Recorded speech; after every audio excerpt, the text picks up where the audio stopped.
Suspension for a license was 9 days. Agents say social distancing, not mask wearing, continue.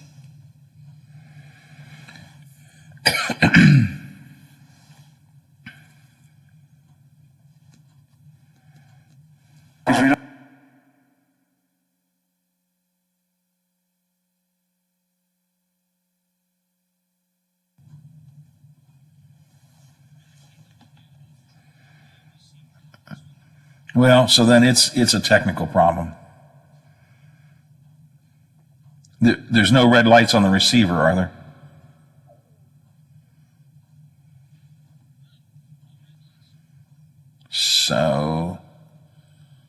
So we're receiving signal, but it's not getting from the satellite to the board.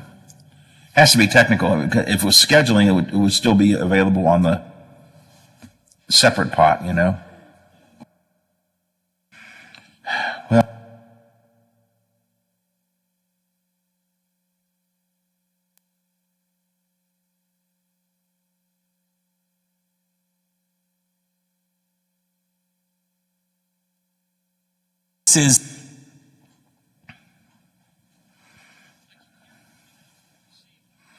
so it's in the receiver, but it's just not going to.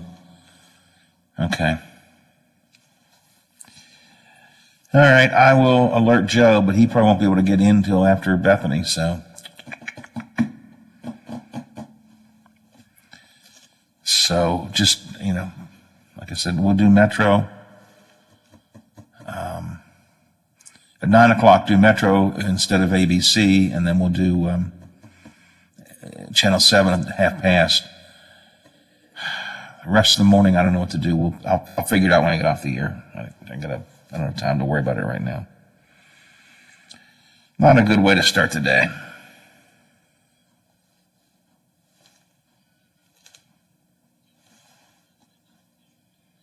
Right. Oh, that's right. Yeah. That's right.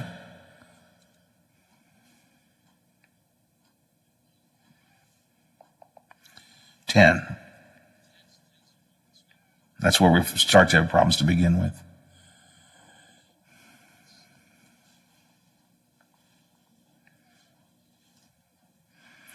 We could probably do one more. 10 o'clock, we could probably do Metro and then Channel 7. I think 10:30 is the latest I want to run the Channel 7 newscast. So, I don't know. Let's just get through till 9 o'clock. I'll figure it out at 9.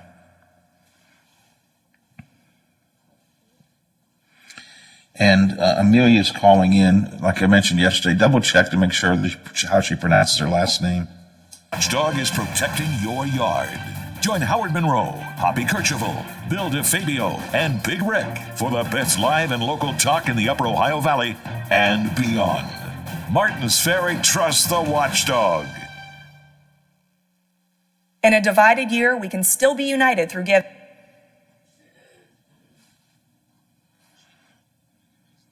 Okay, thank you. I appreciate it. All right. United Way of the Upper Ohio Valley encourages you to utilize this tax deduction. Consider making a donation to a nonprofit agency with a cause that's important to you. Any donation made to the United Way will go towards our annual campaign supporting local programs focusing on the community's toughest needs. Hello, everyone. From the Watchdog, I'm the Storm Tracker, Darnell Foster. With a look at your local weather forecast for your Wednesday, mostly sunny skies, a daytime high of 54. Overnight low of 33 degrees under mainly cloudy skies. Clouds breaking for sunshine on your Thursday, with highs in the lower 40s. Have yourself a great day, everyone. From the Watchdog, I'm Darnell Foster. The views and opinions expressed on the following program are not necessarily those of this station or its sponsors. Good morning to you, everybody. Yo, wake up! Do you have any idea what time it is? Time to celebrate Hump Day. I bust my hump every day. It is Wednesday. Hump Day, am I right, buddy? Halfway through the week. Gosh, it is. Time flies, doesn't it? Thank God it's Wednesday. It's showtime. Your morning news, weather, and sports, wrapped into his own unique perspective. This is the Watchdog Morning Show with Howard Monroe and Brad Leonard in the producer's chair. Brought to you in part by Wheeling Hospital.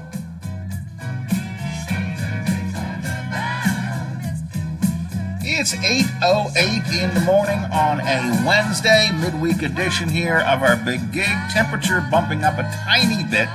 We're still under freezing, 31 degrees at the Wheeling, Ohio County Airport. Winds blowing at around 7 miles an hour makes it feel like 24. 31 at the airport, 31 here at my home studios in the Elm Grove section of Wheeling, 31 degrees at the Robinson Auto Group Studios downtown Wheeling in the heart of the Ohio Valley, where Brother Biff is hanging out and trying his best to keep me under control. Doesn't always succeed, but he works hard at it. I'll say that. Some of the things I got coming up today. Governor Justice is still apparently making up details of his income tax plan as he goes along.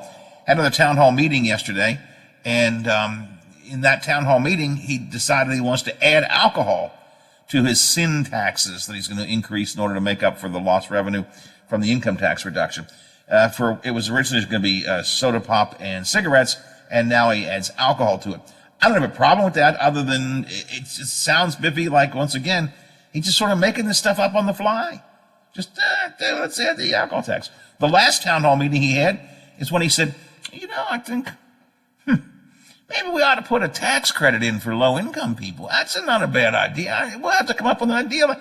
I mean, he's got the infamous whiteboard. It's like he's whiteboarding live on television or on his video screen. Well, he's making it up as he goes along. And either that or he waits to see what other one of our neighboring states do and then usually follows that. So we'll talk more about this coming up a little bit later on. Forbes magazine and others are touting West Virginia as a possible state for remote workers. Now, I love the concept, but I wonder if these folks understand that we have crappy broadband in our state. Really crappy broadband. And we're dropping down internet access. Remember we talked with Lucas from Mountain State Spotlight about this last week. I want to share some more thoughts on you with that coming up a little bit later on. On the national scene, the FBI director testifies the Capitol insurrection was not the work of fake Trump protesters or Antifa or any of that sort of stuff. Texas has basically removed all COVID restrictions. They're opening up back to business normally. Plenty of health officials warn, oh boy, there's trouble on the horizon as a result of that. Wheeling Council gearing up for work on that 19th Street property, the property they originally had planned to use for a new public safety building. They have now repurposed that property for some other stuff, and they're going to put their new police headquarters in the old OVMC property. But that's going to be funded by the user fee, which the legislature is preparing to dramatically cut back.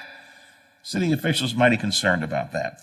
Going to get more of you registered for our Watchdog Madness contest as well. All of this coming up this morning here on the Watchdog Morning Show. Right now I want to talk, though, about the legislature and West Virginia in general. And from Mountain State Spotlight, Amelia Nicely is with us this morning. Good morning. Welcome to the show. Hi. Thanks for having me. You have been looking, and I guess the issue of hunger is an issue that is kind of, I don't want to say near and dear to your heart, but you've looked into hunger issues before, right? Yeah, I've been writing about it for about 2 years now. I write about poverty in West Virginia, so hunger is a big part of what I focus on. One of the things that this legislative session has been really active, I mean, unbelievably active. The Republican supermajority jumped in with both feet and just began move, charter schools, savings accounts, control of health boards, eliminating user fees. They've got all kinds of things they're doing, and they're moving quickly on it. But as I step back and take a look at this, and you've done this and put a piece out on Mountain State Spotlight, as I step back and take a look, I ask myself, what have they done to help the poor and hungry in West Virginia? And I don't see a lot. Now, that's could be perceived a partisan point of view, so maybe folks don't want to agree with me, maybe you don't agree with me, but I don't see much they've done to help, quote, the people of West Virginia. Yeah, as you said, I recently wrote a story, and I think sometimes covering a state house, the story isn't what lawmakers are doing, it's what they're not doing. And for me, a couple weeks in now, it was easy to see that we don't really have a focus on hunger, but we know that problem is getting worse. It was already getting worse before the pandemic for a myriad of reasons in West Virginia. A lot of that is we have grocery stores that are closing as population declines. We have transportation challenges. You know, there's no really public transit in most of the state. A lot of West Virginians don't have cars, and poverty. So far, we've only had less than 5 bills introduced that would address hunger, and really only one of those bills is aimed at child hunger and trying to fix the problem. Let's talk about that one bill for a second. What does that bill do? What would that bill do? Sure. So that bill is known as the Summer Feeding for All bill. It does have bipartisan support. There's a House and Senate version of it. And this bill has been trying to get through for a couple of years. And what it would do is require school districts to survey their student hunger needs. So how many kids rely on school for food? We lead the nation in kids relying on schools for breakfast, and I think we're close to the top for lunch as well. So we know that public schools are a major player in our state when it comes to feeding kids. And I'm sure you're aware a lot of schools send food home with kids over the weekend through backpack programs. So this would require schools to survey that need as well as look at local resources. What would it take to feed our kids when we're out of school, not only during the summer, but for an emergency like the pandemic? And this bill, I think, has a little bit more traction this year because of the pandemic, because over the summer and when schools closed last spring, the feeding programs looked very different across the state. Some counties like Kanawha could afford to send a bus out in the communities and deliver lunches while other counties could not. I will say this bill does not have a fiscal note. It's just a survey. It doesn't allocate any resources toward the problem, and bill sponsors have told me that's in part a strategic decision in hopes of trying to get it through this Republican-led legislature. Isn't that a sad commentary, though? The only way we can get a bill to address hunger, especially with children, is if we attach no money to it. So Yeah, we'll count them. Survey. You know, we'll count them. We'll see how many hungry kids there are and what their needs are. But it does nothing to, correct me if I'm wrong, but it does nothing to actually address the needs. Well, I mean, the hope is it will do a little bit, right? At least we'll have a comprehensive list, but what these schools need are resources, right? So, yeah, I mean, long term, hopefully, I think the main sponsor of the bill is Delegate Chad Lovejoy out of Cabell County. He's hoping that it will lay the groundwork for some future bills that will require money. West Virginia is statistically one of the hungriest, I guess is the word to use. We have among the largest number of hungry people in the country, right? Yes, and I think an interesting statistic out of the pandemic, our food pantries are reporting food banks, which support our food pantries, are saying they have a 30% increase during the pandemic. And at the end of February, 17% of West Virginia families said they didn't have enough to eat in the last week, and these are families with kids. And that's compared to 9% of families this time last year. It always depresses me dramatically when I drive through East Wheeling and I look at the number of people lined up at lunchtime at the soup kitchen, for example, here in Wheeling, or the number of people that are standing outside Catholic Charities or some of the other social agencies that do provide food. It almost makes me, I don't want to sound like a weenie here, but it almost makes me want to cry that we have this many people who have to rely on the generosity of groups like the soup kitchen just to eat. I mean, just to have food to eat. Yeah. That's so depressing. It is, and I think we have to just be so thankful for our food pantry workers and volunteers. And we have between 300 and 400 food pantries in the state, and the majority of them, and this is some research out of WVU, the majority of them are run by unpaid elderly volunteers. And that is just not a sustainable system for our state. But in my writing, I always try to stress that we always want to be thankful for the people who are doing so much to try to feed our neighbors. Well, we have to, because that's our safety, that's our social safety net for these programs are those kind of volunteer programs and the people who support them. I thought it was interesting in your article, Speaker of the House Roger Hanshaw, if I interpret what you wrote correctly, he tried to say, well, we're not dealing with hunger per se, but we're really rising. It's the old, rising tide floats all boats. We're doing all kinds of good things for the public, and hopefully it'll solve hunger. I mean, is that kind of what he was saying?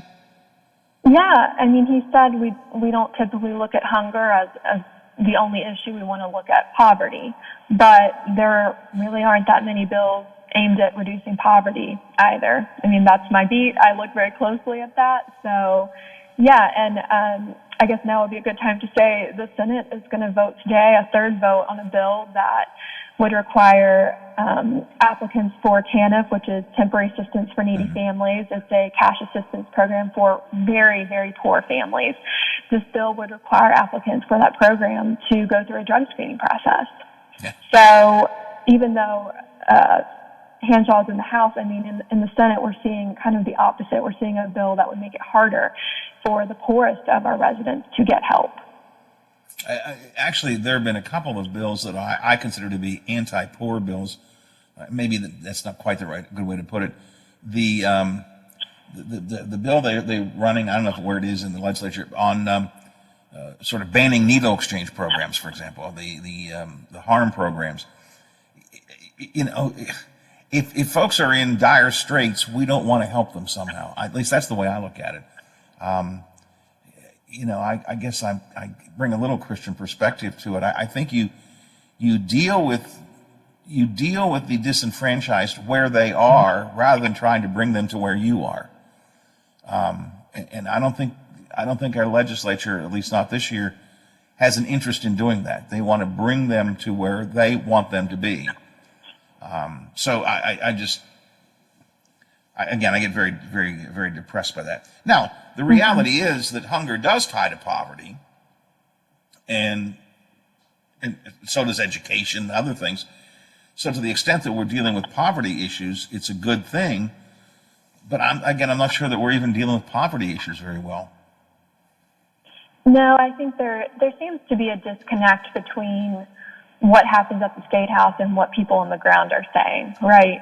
Because take this drug screening bill, for example. The West Virginia Food for All Coalition, which is made up of pantry volunteers, food bank workers, people who are working directly with people who are hungry, have come out against that bill. So I think that's part of it. Not everyone in the State House experiences poverty or is up close with poverty, and so I often see that disconnect between what I hear when I talk to West Virginia families and then what the bills are saying at the legislature. And I wanted to say, it was funny, you said that Christian perspective. I didn't put this in my story, but Delegate Lovejoy, who I said is from Cabell County, he told me in our interview for the story that he has gone to his colleagues at the State House with the Bible, specifically when trying to address the issue of hunger, and hasn't really gotten anywhere. And I thought that was interesting that he said that.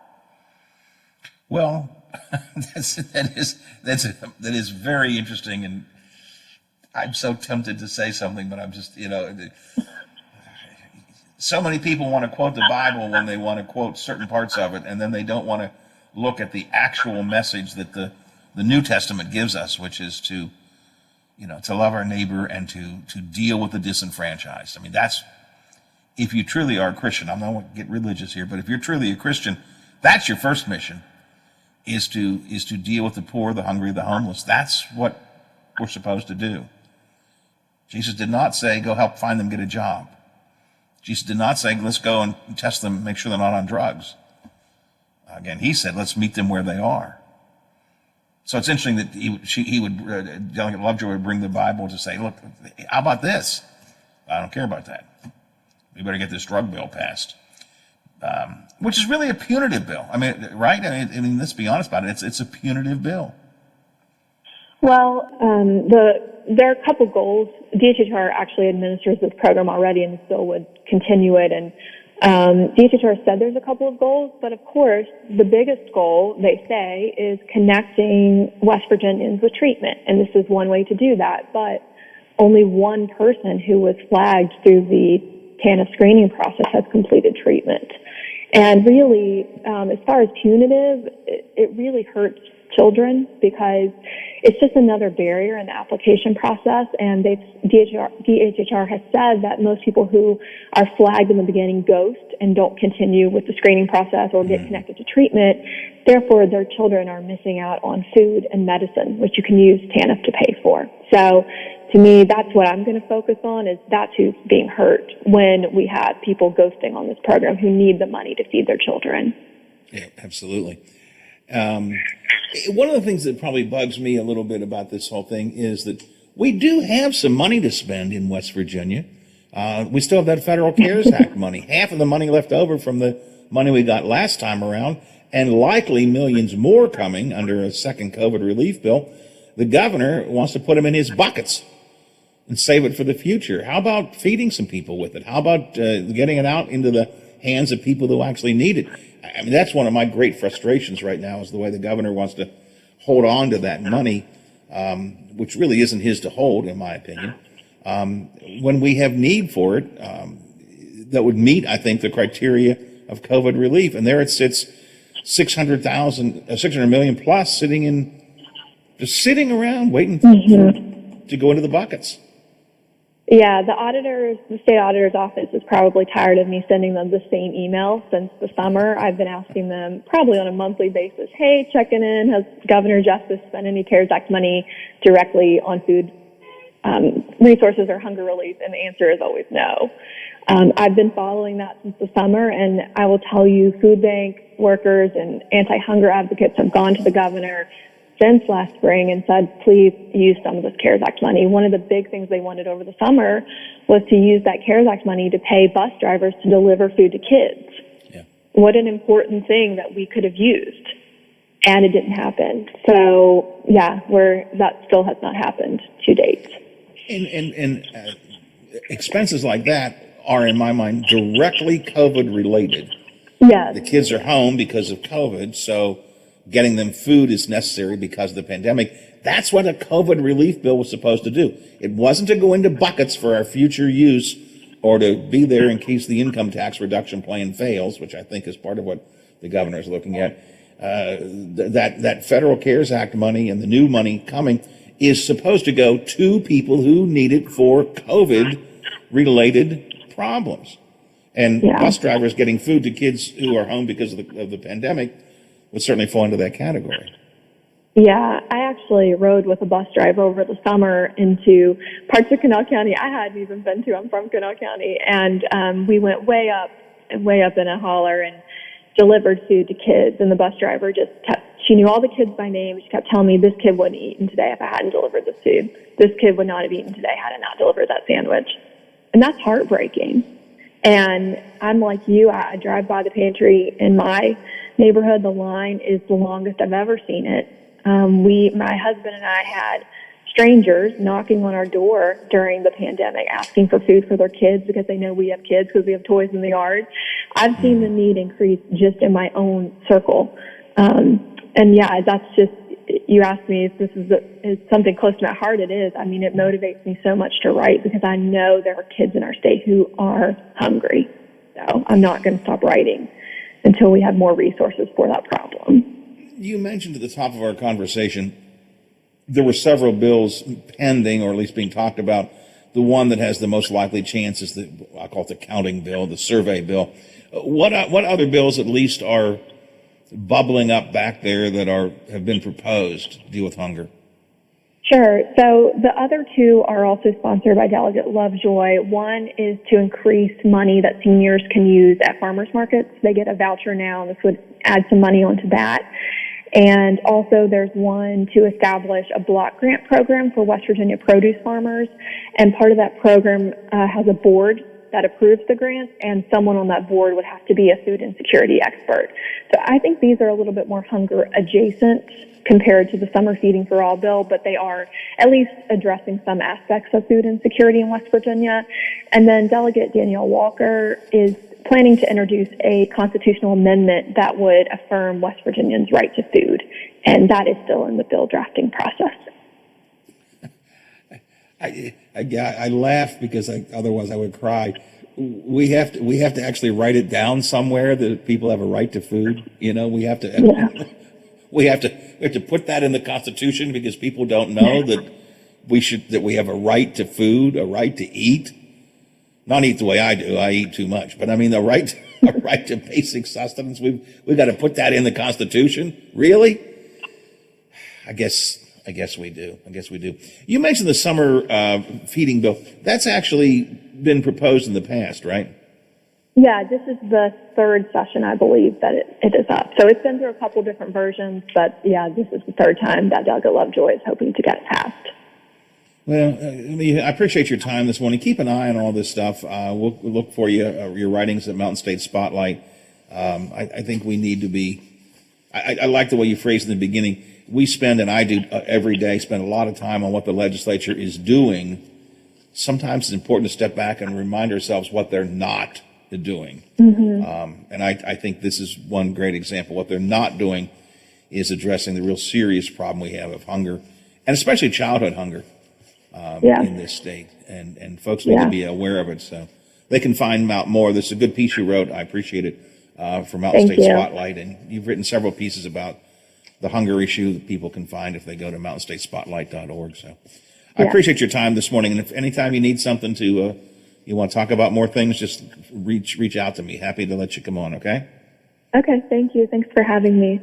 I appreciate it. Thanks very much. Amelia Nicely is one of the writers for mountainstatespotlight.org. I've been talking a lot about them. They're kind of a watchdog newspaper. They've got a lot of former Gazette Mail folks like Ken Ward Jr. and some others. We've talked several times with their, I don't know his title is publisher or their head honcho, Greg Moore, about this. It's nonprofit journalism. What? Nonprofit?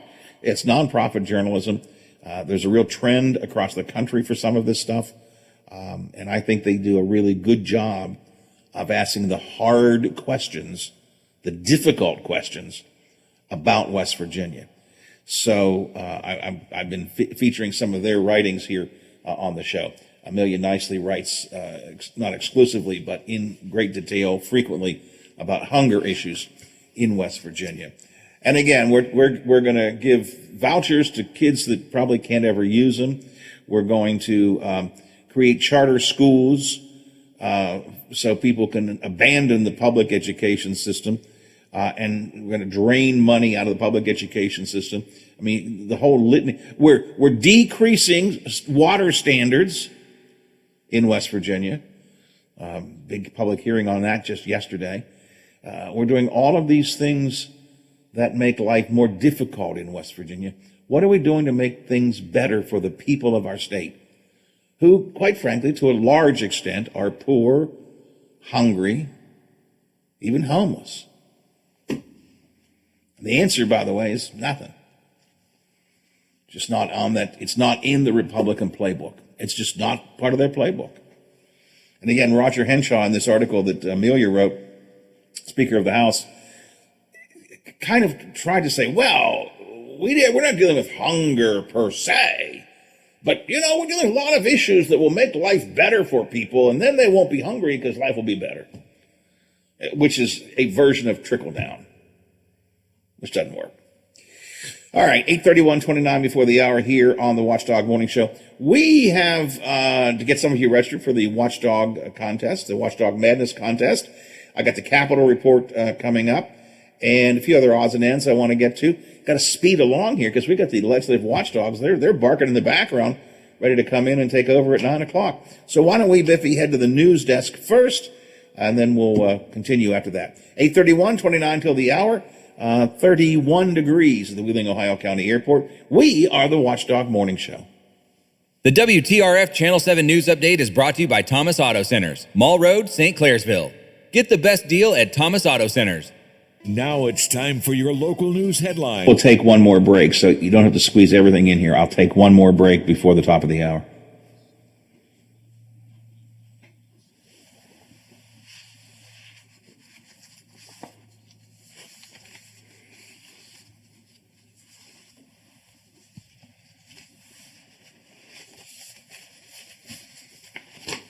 Back in a minute.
All right, I'm back.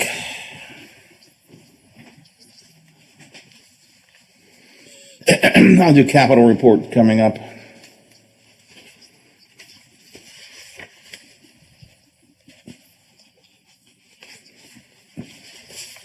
All right, thank you.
To overtime, tied at 81.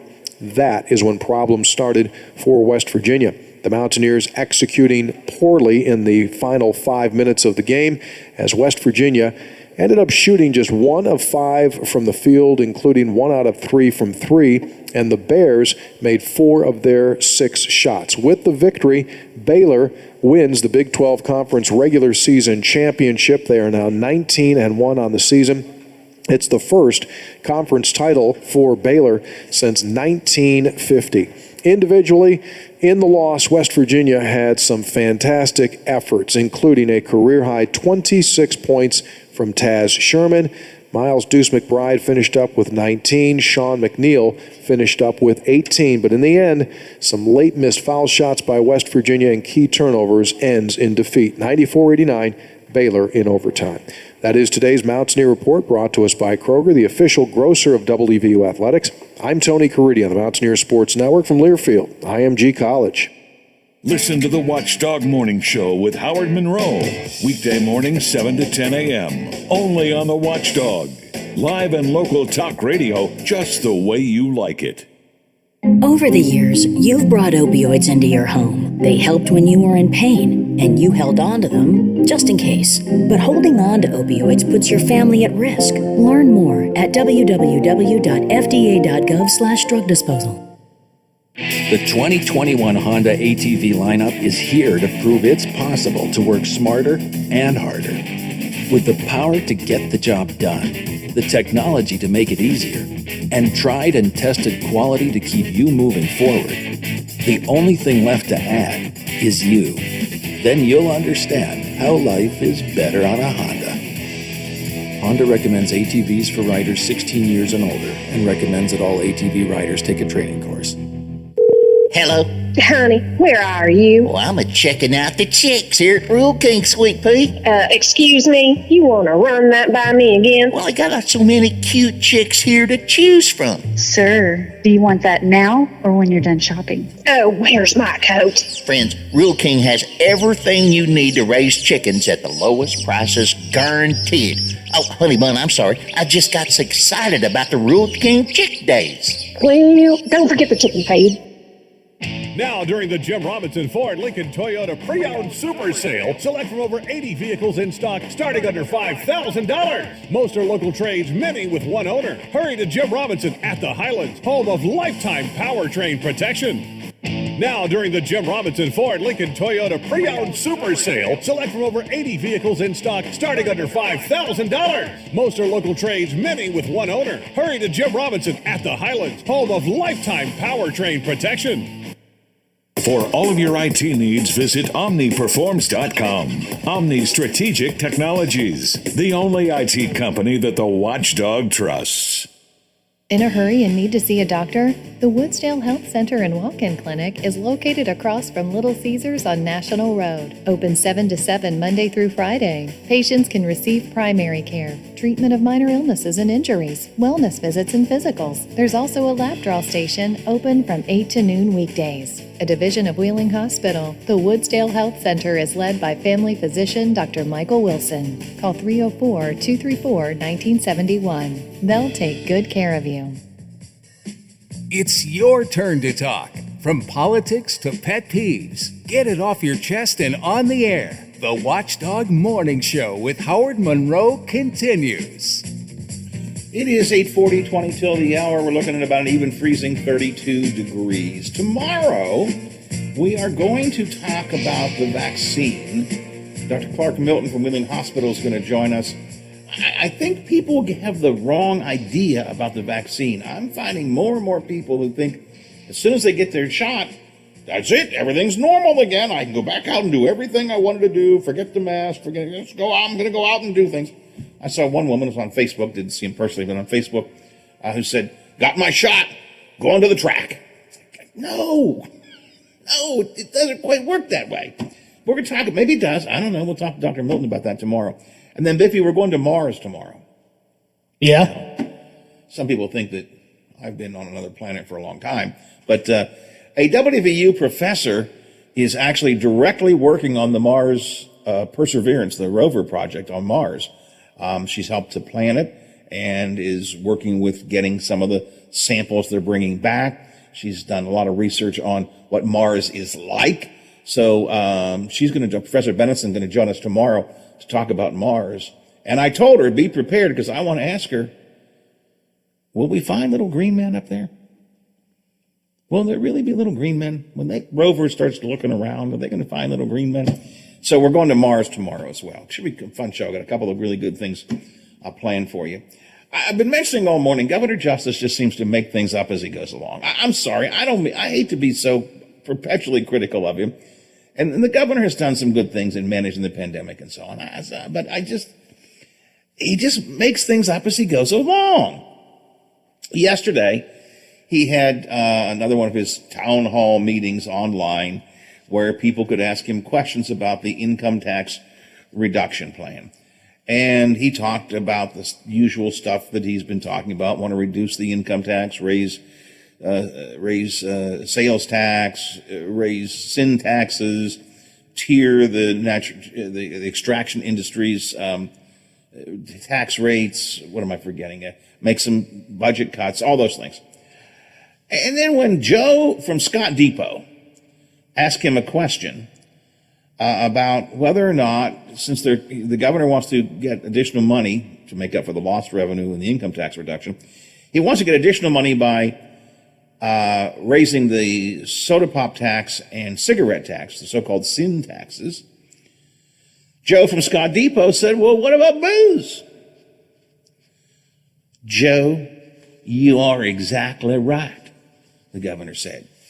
We've expanded our tax now to include beer, wine, and liquor as well, because you're right.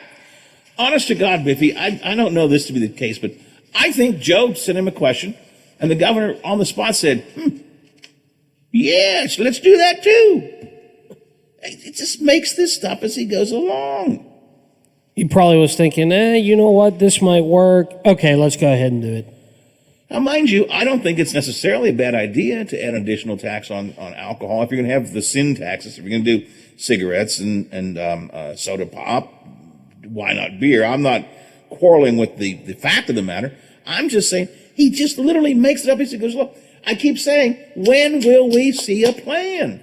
And Biffy, every single time I have one of our State House reporters or State House representatives on the line, I ask them, have you seen an income tax reduction plan? No. Do you know anybody who has? No. So yesterday at his meeting, at his town hall meeting, someone said, Governor, when are we going to see a bill? Now, last Wednesday, a week ago today, he held a town hall meeting. Maybe it was Tuesday, I can't remember. Last week, he said, I think I'll probably get to the legislators tomorrow. which had been about a week ago now. Has there been one? No. So the governor yesterday said, why, surely you'll see the bill this week. How can I see the bill? You're making it up as you go along. Last week, and I know he made this up off the top of his head. Last week, he was doing his town hall meeting, one of them, and he said, and you could see you could see the wheels turning. He goes, I think what would really be a good idea is if we had some kind of tax credit for really poor people so they wouldn't be hurt so much. We're going to work on that. You're going to work on that? You're pushing this bill and you don't even know what it, or you're pushing this concept and you don't even know what it is? Come on, Governor. And by the way, some of his good Republican friends must have gotten to him. You remember last week, the governor made a comment, and we played the clip here on the air, so it's not like I'm making this up. You heard him in his own words right here on the radio, saying that right to work prevailing wage did not work. He said it 2 times last week. The first time he said, wow, they did right to work, and they told us people would come, and they didn't come. And they said prevailing wage, people will come, and they didn't come. And the second time he said, they told us right to work, and we all ran to the windows to see who's coming. Nobody came. They told us prevailing wage. We all ran to the windows and looked to see who was coming, and nobody came. The governor admitted what many of us have said since the get-go. Those things did not ever bring in any kind of business or people. So the governor now says, well, those didn't work, but let's go try my risky scheme. Well, needless to say, a lot of Republicans weren't happy with the governor talking dirt on his on their right to work law and their prevailing wage law. So Governor Justice yesterday said that people were twisting his words. Twisting his words. He said, well, he supports changes. He supported the prevailing wage change. He supported the West Virginia right to work laws. And by the way, I think he did. But he himself admitted they did not work. He said it in so much we heard it here on the radio. I played the clip for you. So yesterday's town hall meeting was a change of things. By the way, on a somewhat different issue, the governor was asked about legalizing marijuana for recreational use. That probably was Fluharty using a fake voice. Somebody asked him about recreational marijuana. The governor said, I don't support that, but I'm weakening on that position. This is a man who just doesn't really know what he stands for. I'm sorry. Jeez. What else happened to the Capitol yesterday? Our Capitol report is here. A quick rundown of things going on down in Charleston. This is the Metro News Capitol Report.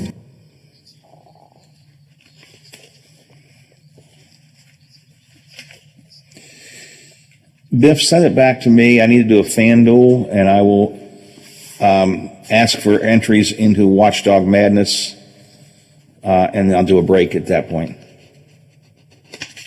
All righty, thank you.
To where it is tax positive to you.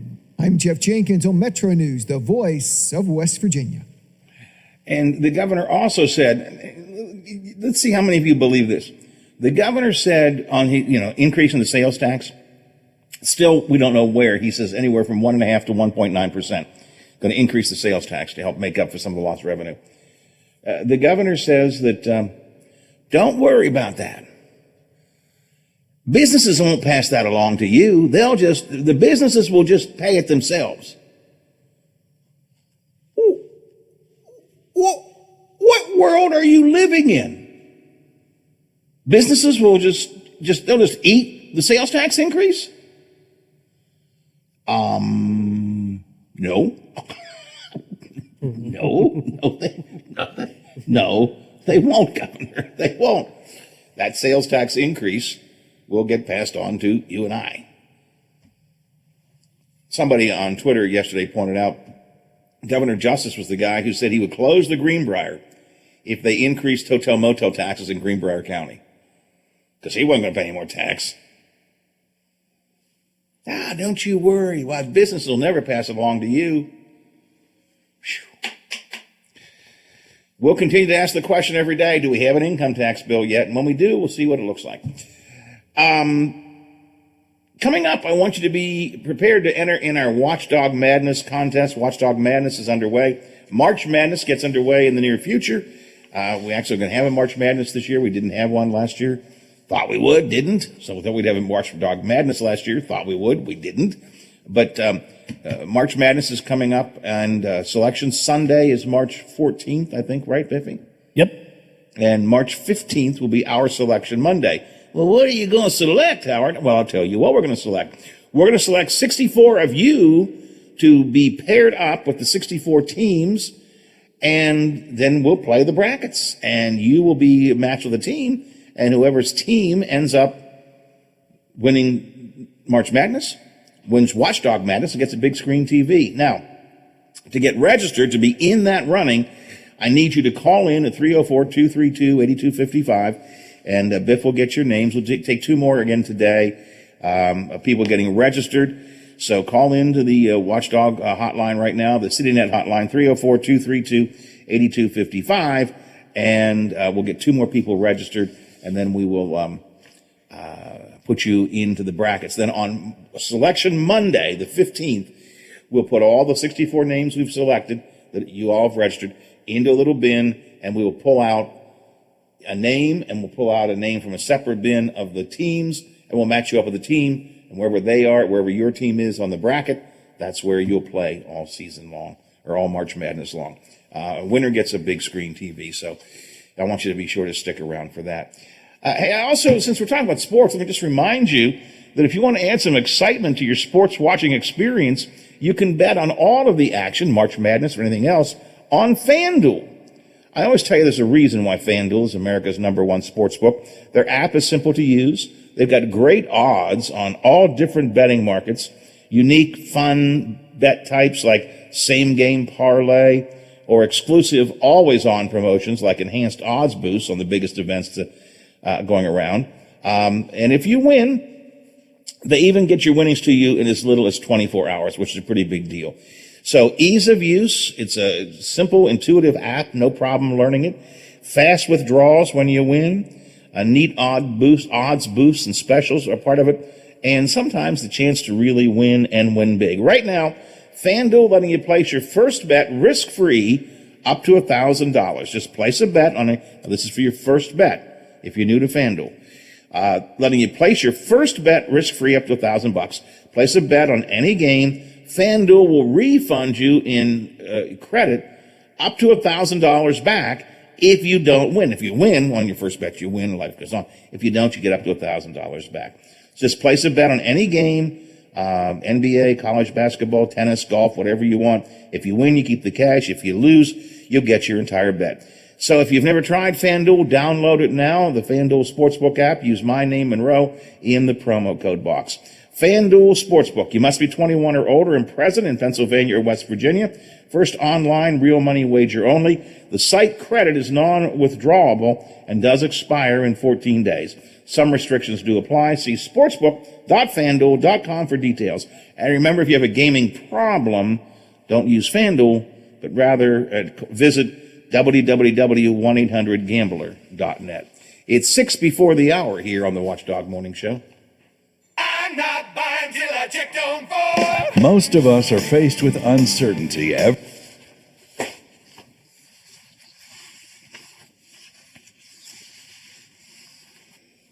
What do you mean?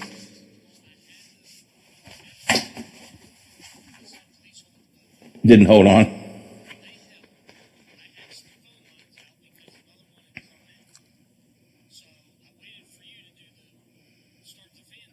Right?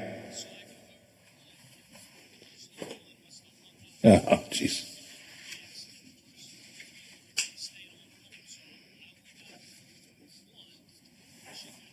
Okay.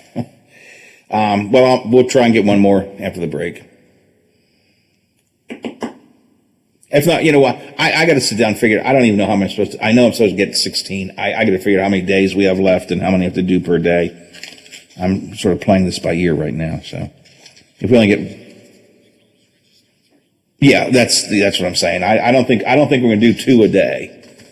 I just figured I'd get started by getting a couple of them, so that way I have some in the can. So, you know what? Let's not worry about it. Just live with the one, and we'll do extra tomorrow. Okay, that's a simple thing to do. AM, only on the Watchdog. It's been almost a year since high school basketball action's been on the Watchdog Network. But Tuesday, March 9th, it's back. AM 1600 WKKX, the Weirton Red Riders come to East Wheeling to take on the Wheeling Central Maroon Knights. And on AM 1370 WVLY, John Marshall travels to Wheeling Park High School to take on the Patriots. You can also listen online at watchdognetwork.com. He rambles, he rants, and sometimes he sings. The Watchdog Morning Show with Howard Monroe continues.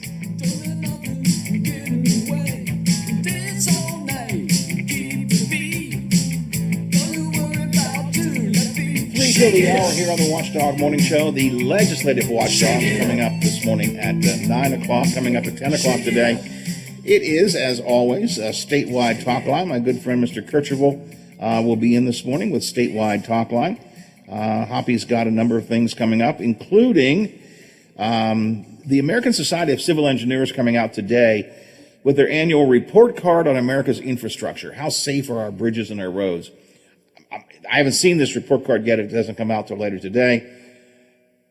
If I had to make a guess, I guess West Virginia's going to get a bad grade again. It always gets a pretty bad grade. Hoppy will talk about that coming up today on a statewide talk line. Also, the House moved ahead with the teachers' strike bill yesterday. We'll talk today. Hoppy will talk today with one of the Democrats who is opposing that legislation.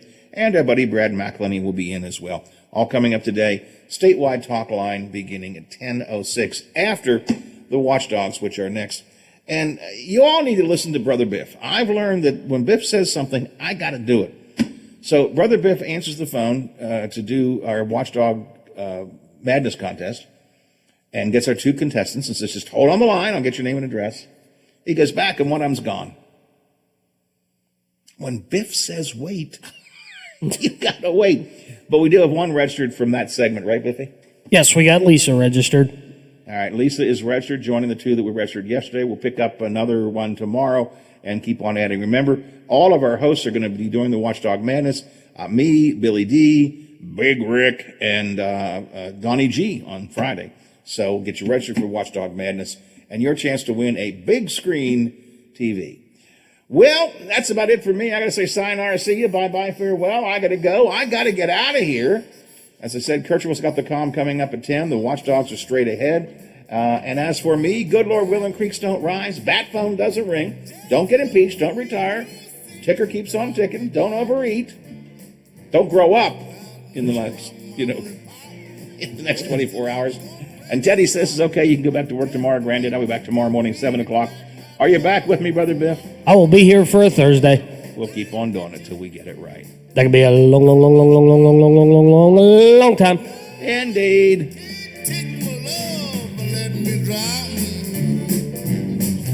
The Watchdog is FM 98.1, AM 1600 WKKX Wheeling, FM 97.7, AM 1370 WVLY Moundsville.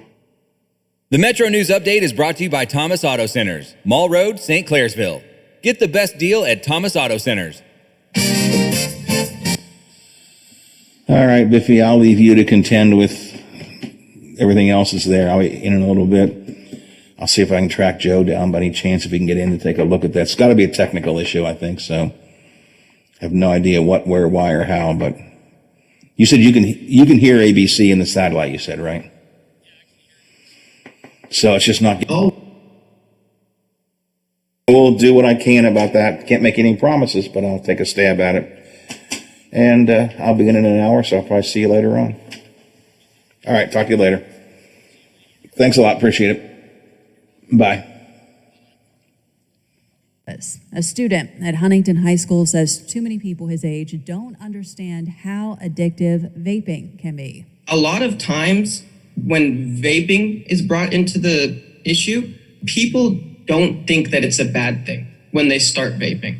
Sanjay Neganhall is joining advocates with the Coalition for Tobacco-Free West Virginia, calling on state lawmakers to invest more in tobacco and e-cigarette prevention and cessation programs. Senate Majority Leader Tom Takubo says a tobacco tax increase is expected to be part of Governor Jim Justice's proposals to begin to lower personal income taxes, possibly taking the state tax on a pack of cigarettes up to $2.50. You're listening to Metro News, the voice of West Virginia.